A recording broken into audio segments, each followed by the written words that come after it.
Fala pessoal, bom dia, boa tarde, boa noite, boa madrugada para você que está vendo esse vídeo. Já te agradeço de antemão por isso. Me chamo Rafael Fernandes, sou advogado trabalhista há 7 anos. E no vídeo de hoje a gente vai falar um pouquinho sobre hipóteses de justa causa, tá? Previstas lá, né? A justa causa está prevista lá no artigo 482 da CLT. E a gente vai conversar um pouquinho sobre esse tema. Então vamos lá, vamos começar sem maiores delongas. Eu não gosto muito de enrolar, não é verdade? Então vamos embora. Para entender um pouco, gente, sobre a justa causa, né? É interessante a gente compreender os requisitos de validade dessa penalidade, tá? Requisitos de validade da justa causa. Quais são eles? Vamos lá. Primeiro, imediatidade. Rafael, o que é imediatidade? Gente, imediatidade é o lapso temporal entre a falta grave do empregado e a punição do empregador, tá? Esse lapso temporal não pode ser muito grande, certo? Se assim acontecer, vai entender que entende-se, né, a doutrina, a jurisprudência entende que houve o perdão tácito, tá? Então, entre a falta grave e a punição, não pode demandar muito tempo, não pode ter um lapso temporal muito grande, tá? Então, o princípio da imediatidade é isso, tá? O empregado cometeu uma falta grave, a empresa tomou ciência, aplica a penalidade. Tá bom, gente? Segundo lugar, proporcionalidade. Entre uma falta praticada pelo empregado e a penalidade a ser aplicada pela empresa deve guardar proporção. Tá? Você não pode dispensar por justa causa um trabalhador que chega atrasado por 15 minutos na empresa. Tá? Então, esse silogismo, né, entre penalidade e conduta do trabalhador deve guardar, sim, proporcionalidade. Não existe a aplicação irrestrita do princípio da gradação das penas. Tá? Para aplicar uma justa causa, eu não preciso ter advertido ou suspendido um empregado. Tá? Não é isso. É só a questão da proporcionalidade. Tá? É a razoabilidade, é o bom senso. O non bis in idem é o fato de que a empresa não pode aplicar sobre uma mesma conduta duas penalidades. Eu não posso advertir e suspender um trabalhador que, por exemplo, agrediu outro trabalhador, um colega de trabalho. Tá? Ou eu advirto, ou eu suspendo. Ou um ou outro. Tá? Eu não posso aplicar duas penalidades para o mesmo fato. A não discriminação. Não discriminar é você sobre dois empregados cometem a mesma conduta, né? A mesma falta grave. Um você suspende, outro você não faz nada. Então, você não pode, em uma mesma conduta, ter dois tipos de decisões, dois tipos de penalidade.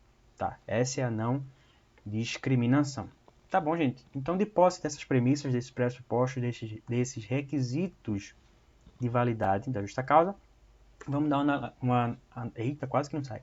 Vamos dar uma analisada nas hipóteses lá do artigo 482 da nossa CLT. Então vamos lá. Constitui justa causa para a rescisão do contrato de trabalho pelo empregador. A linha A, ato de improbidade. Ato de improbidade, pensou em ato de improbidade, pensou em desonestidade, tá? Empregado improbo é aquele empregado desonesto, tá? Ato de improbidade está ligado a uma conduta desonesta do empregado. Tá bom, gente? A linha B, a gente tem a incontinência de conduta ou mau procedimento.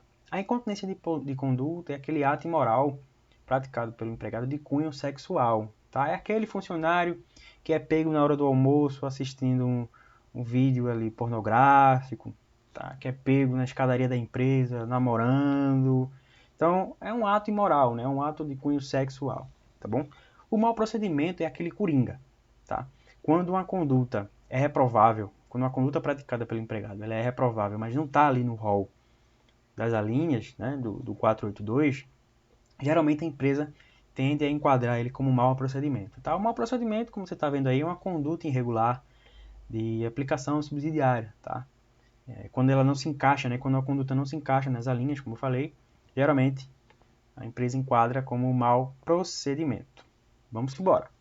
A linha C é a negociação habitual por conta própria ou alheia, sem permissão do empregador, e quando constituir ato de concorrência à empresa para a qual trabalha o empregado ou for prejudicial ao serviço. Aqui, como você está vendo aí na tela, é o famoso por fora, tá, gente?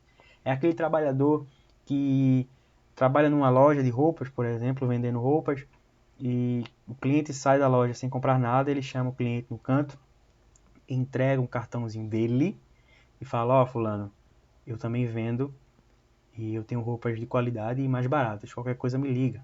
Então, é o famoso por fora, é a concorrência desleal, conduta passível de justa causa. Tá bom, gente? A linha D, condenação criminal do empregado passada em julgado, caso não tenha havido suspensão da execução da pena. Importante lembrar que aqui é um fato não relacionado ao trabalho. Tá? Se for relacionado ao trabalho, vai ensejar também justa causa por, sei lá, agressão, enfim. Se for uma conduta dentro da empresa, já vai ensejar justa causa porque foi dentro da empresa, né? É uma conduta ilegal.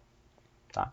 Então, a linha D, a intenção do legislador é condenação criminal do empregado por um crime praticado fora das dependências da empresa. Tá? Só lembrando que esse crime ele deve ser passado em julgado, tá? E desde que não tenha havido a suspensão da execução da pena, chamada sursis. Tá bom? Vamos embora.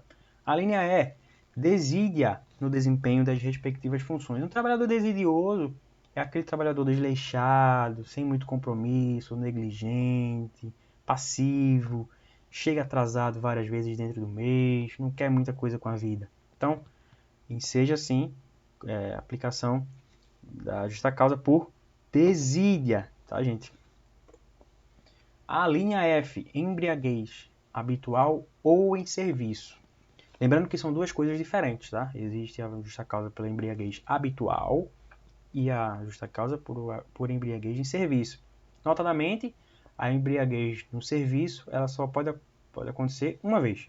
Se o empregado for pego no serviço embriagado, muita gente vai dizer que errado não tá, né? Mas ele deve sim receber, né? É passível, na verdade, de receber a justa causa, tá? A embriaguez habitual aqui já é um assunto um pouco mais delicado, porque o entendimento majoritário é que a embriaguez habitual já é considerada como uma doença, né? Tanto é que ela já tem o CID, número 10. Então, a embriaguez habitual ela está mais hoje em dia considerada como enfermidade, tá? E aí o que acontece? A empresa deve encaminhar esse funcionário, tá? Para que ele se trate, né? Encaminha ele ao INSS, a uma instituição de reabilitação, enfim. Mas evite, né? Para que se evite a dispensa por justa causa, tá? Então vamos embora na tela. A linha G, violação de segredo da empresa. Aqui não tem muito o que discutir, né? É você trabalhar numa empresa de uma Coca-Cola da vida e você espalhar a fórmula da empresa para a Guaraná ou para alguma outra concorrente da Coca-Cola, né? A Pepsi. Então, se você divulgar dados de fórmulas sigilosas da empresa, você vai receber uma justa causa. Na tela aí, a linha H, a gente tem o ato de indisciplina e insubordinação. Ato de indisciplina é o descumprimento de uma ordem geral, né, que é aplicável a todos os funcionários da empresa. A insubordinação ela tem uma ordem mais pessoal, ela é um descumprimento de uma ordem a um determinado funcionário. Tá? E aí a gente tem na linha aí o abandono de emprego. Aqui no abandono de emprego é interessante a gente ter em mente a existência de dois elementos, né? O elemento subjetivo e o elemento objetivo. O elemento objetivo é a ausência controlada, continuada e prolongada, de 30 dias, certo? Já o elemento subjetivo é de fato a intenção de não mais retornar ao trabalho. Por quê? É importante a gente ter em mente esses dois requisitos. Porque o empregado ele pode ter sido acometido de uma enfermidade e não consegue avisar a empresa. Então você veja que ele tem o elemento objetivo, que é a ausência continuada e prolongada, mas não tem o subjetivo. O empregado ele não quer, ele até tem a intenção de retornar, mas está impossibilitado de fazê-lo por conta de uma doença. Tá? Então é interessante a gente sempre ter em mente esses dois requisitos.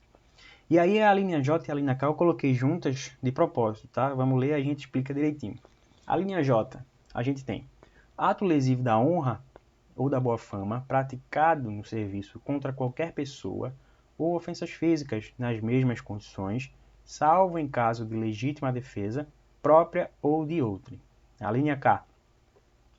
Ato lesivo da honra ou da boa-fama ou ofensas físicas praticadas contra o empregador e superiores hierárquicos, salvo em caso de legítima defesa própria ou de outrem. Perceberam a diferença entre a J e a K? Gente, perceba que na linha J a gente tem a palavra no serviço contra qualquer pessoa. Na linha K a gente tem praticadas contra o empregador e superiores hierárquicos.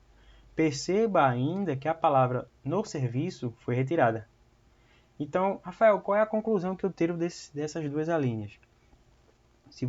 A falta grave, né, a agressão, o ato lesivo da honra ou da boa-fama, ou ofensa física praticada contra o seu empregador ou seu superior hierárquico, ela pode ser configurada dentro ou fora da empresa.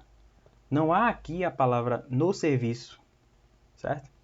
Então, muito cuidado para você que joga bola com seu chefe, para você que gosta de sair com seu chefe. Se você resolver descontar alguma coisa que ocorra durante a semana, pode ser dispensado por justa causa. Depois de um dia que eu não avisei. E a gente tem aí a linha L, que é a prática constante de jogos de azar, né? Atenção aí a essa palavrinha constante, certo? Deve ser uma prática frequente. E enseja também a aplicação da justa causa. A linha M, a gente tem a perda da habilitação ou dos requisitos estabelecidos em lei para o exercício da profissão em decorrência de conduta dolosa ou do empregado. Essa linha ela foi incluída pela reforma trabalhista, né, a Lei 13.467, e é um pouco lógico, né, gente? Por exemplo, se você é um motorista de caminhão, um motorista de ônibus, enfim, e aí você, por excesso de multas, você acaba perdendo a sua habilitação. Você não tem mais condições de dirigir. Então, você não tem mais habilitação, você não tem mais um requisito estabelecido em lei para o exercício da profissão. Tá? E lembrando que oriundo, né, perda de habilitação oriunda de uma conduta dolosa. Tá bom, gente?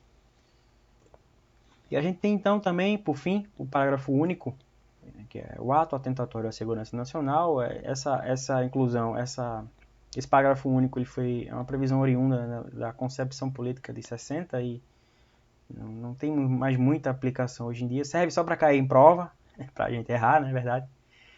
E não tem muita aplicação prática, a bem da verdade. Certinho? E aí, gente, a gente tem duas perguntas, né? Se esse rol do 482 ele é taxativo e se seria possível reverter a justa causa, tá?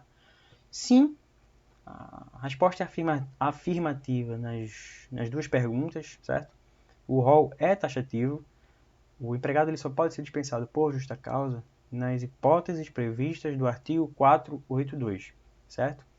E se a justa causa ela não detiver, né, os requisitos de validade que a gente viu lá no começo desse vídeo, é sim possível de reverter no judiciário. Tá? O empregado ele pode buscar no judiciário a reversão da justa causa. A justa causa ela tem um caráter muito difamatório. Né? Por mais que o empregador, por mais que seja vedado fazer qualquer tipo de anotação desabonadora, né, na carteira do trabalhador, a justa causa ela tem um condão muito difamatório, tá? Então o empregador ele tem que ter uma prova muito robusta de aplicação da justa causa, certo? E se ela não tiver os requisitos de validade, é sim possível de reversão. Belezinha? Então é isso, gente. Queria agradecer pela atenção e queria te incentivar a deixar um comentário, compartilhar o vídeo e dar uma sugestão de temas que a gente pode abordar por aqui. Tá joia? Por hoje é só. Muito obrigado e até a próxima, gente.